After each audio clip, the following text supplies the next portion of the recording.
So when I signed my kids up for Jewish day school, I expected that there would be some Jewishy things asked of me as a parent. Send in sticks to build a model sukkah. Check.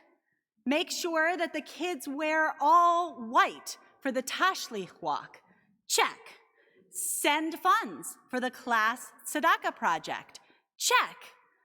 Bring the whole family to a hilltop in Arlington for sunrise shacharit by 6:30 a.m.? So not check. Raise your hand if you're a morning person. Wow. I am in awe of each and every one of you. You will not relate in any way to what I'm about to say. To the rest of you, to those of you who did not raise your hands, my people, can I just say that midnight Ma'ariv would have been a much better idea?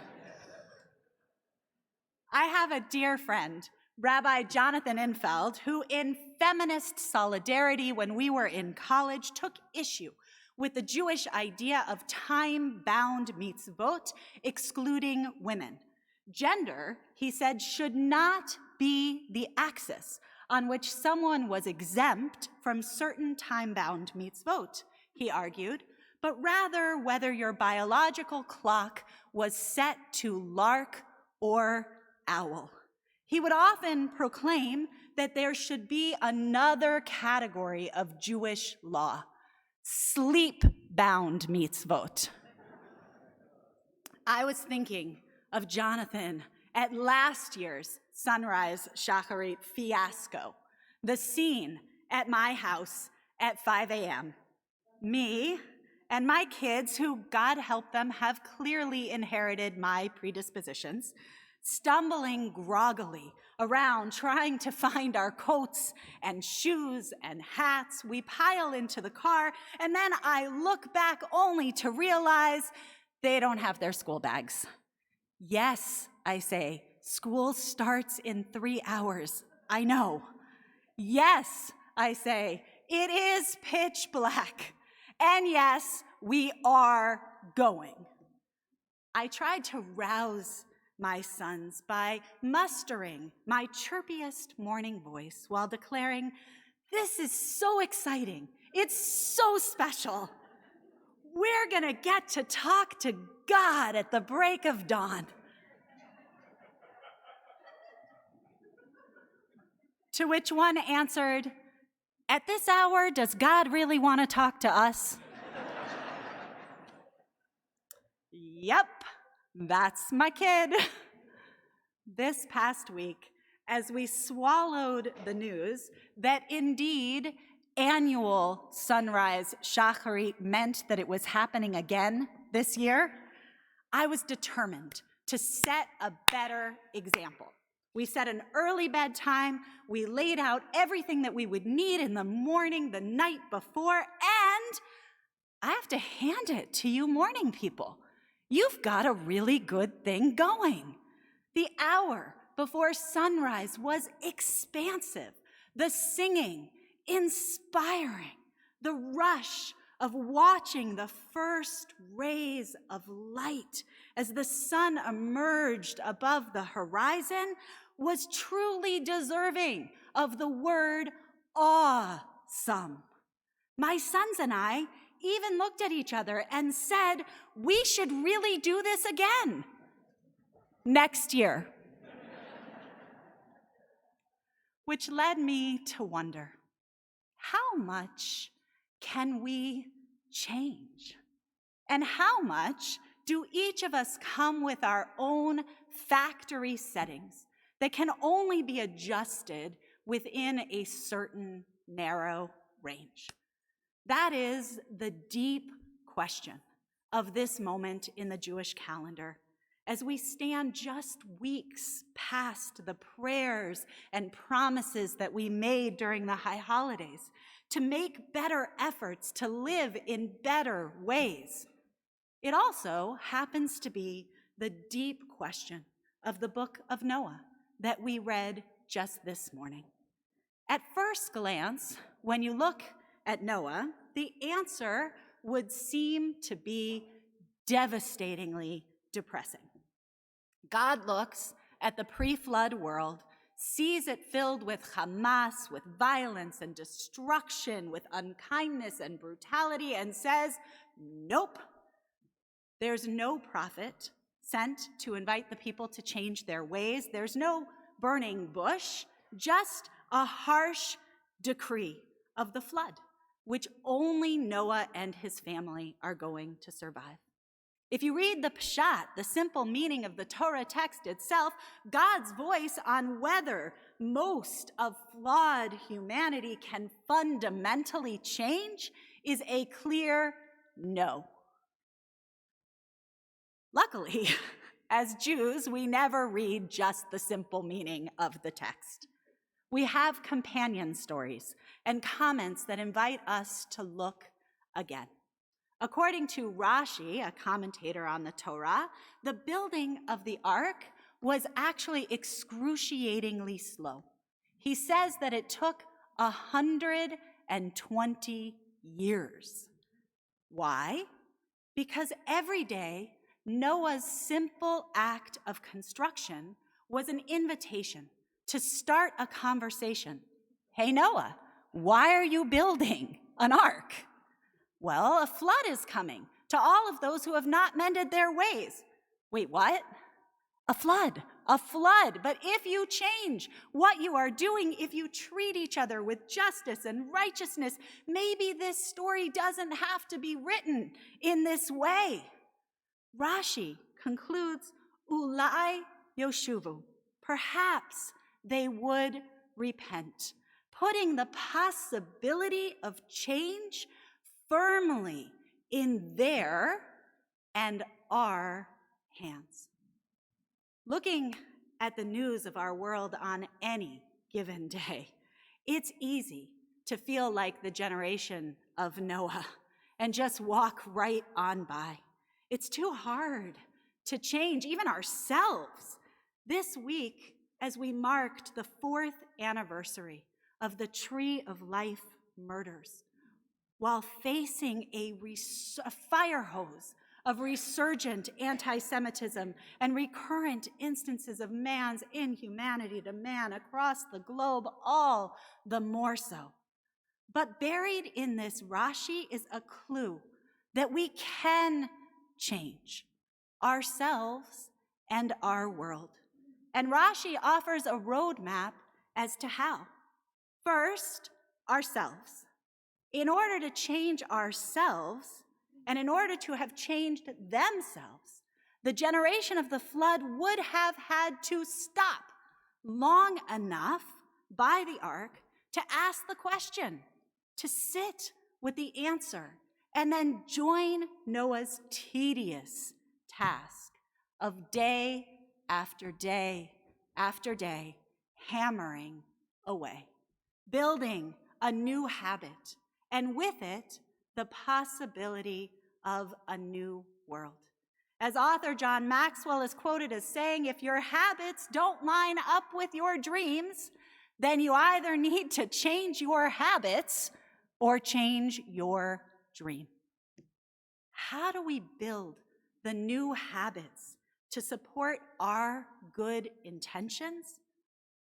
Turns out the same way Noah did, persistently, day after day after day, with the little things that build the building blocks to that ark that can bring us into a new world. And yet, we all know that that prosaic prescription can at times feel hopeless. There's a reason that the myth of Sisyphus has captured the imagination of so many for generations. When we are trying to change, it's a lot easier to feel like Sisyphus rolling that rock up a hill, only to have it roll back down again, than like Noah, steadfastly swinging his hammer to build a safe haven that weathers the greatest storms. which is where our Parsha's most shining wisdom for us is found. What would it look like if it wasn't just about us? What would it look like if we could see ourselves as not just changing our habits to make ourselves better, but to make our world better? To be better about our workouts, not just so that we could hit a number on a scale, but so that we could be strong enough to lift someone else up. To be more planful and productive, not just to do better in our professional lives, but to be more present at home with those we love and serve. To build more relationships with those who are not like us, not just to expand our social network, but to create more understanding and more allyship.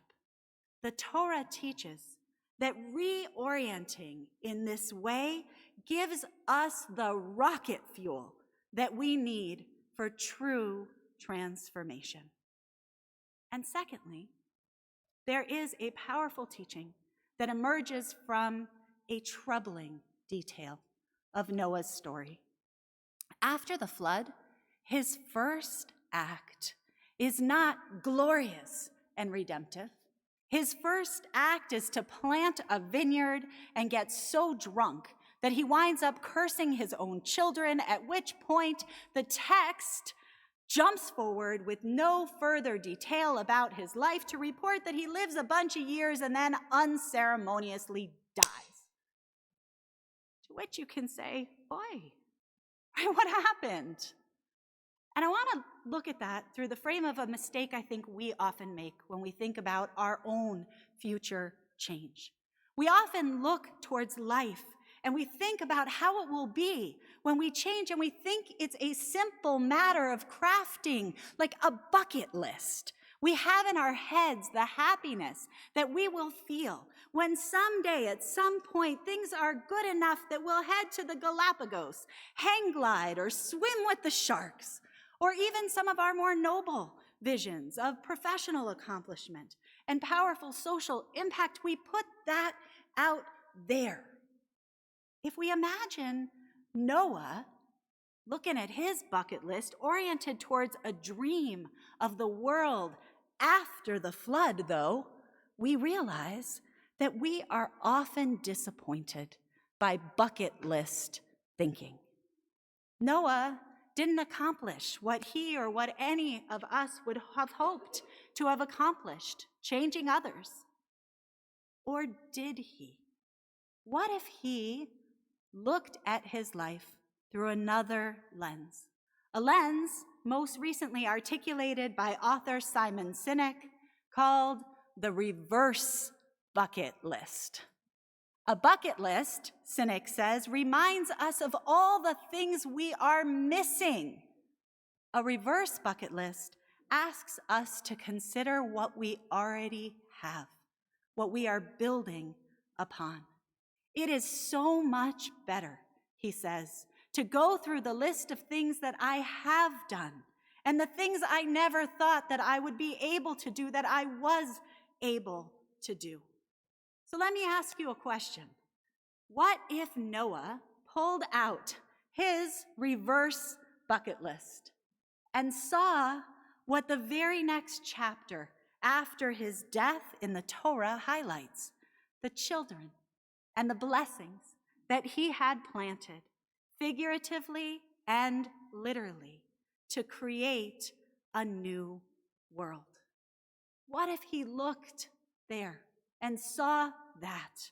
And what would it mean for our lives if we could too? It turns out that when we struggle with keeping our habits towards change, it is most often not because the goals are too big, but because our vision is too small. We get caught up in how much is wrong and forget to include all of the blessings that we are building upon. Which brings me back to sunrise shacharit.